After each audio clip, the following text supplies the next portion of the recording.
أعوذ بالله من الشيطان الرجيم بسم الله الرحمن الرحيم اللهم عجل لوليك الفرج.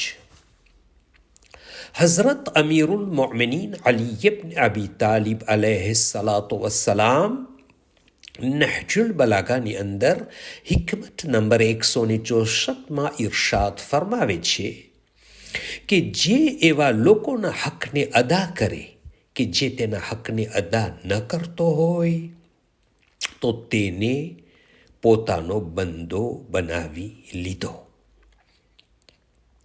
ઇમામ અલી અલૈહિસ્સલામ તે લોકો સાથે સારો વ્યવહાર કરવા માટે ફરમાવે છે જે લોકો સારો વ્યવહાર ન કરતા હોય, જે લોકો હક અદા ન કરતા હોય. જે માણસો આપણા હકને અદા ન કરે તેના હકને અદા કરવું જોઈએ.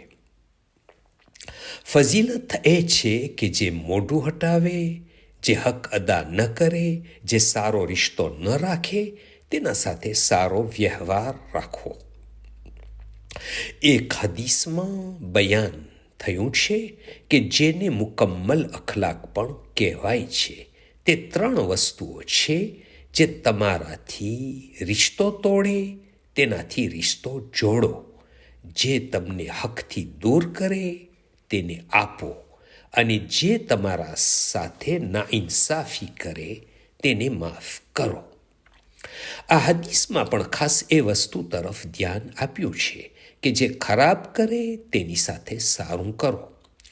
જેમ જેમ મંદો બીજા ઉપર અહેસાન કરશે તે પ્રમાણે તે માણસ તેનો ગુલામ બનતો જશે.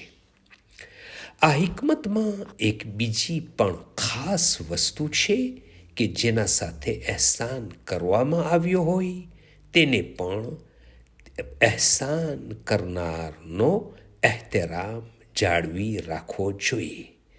અલ્લાહુમ્મા સલ્લી અલા મુહમ્મદ વ આલી મુહમ્મદ વ અજ્જિલ ફરજહુમ. From Fountain of Ahlul Bayt alayhimus salam.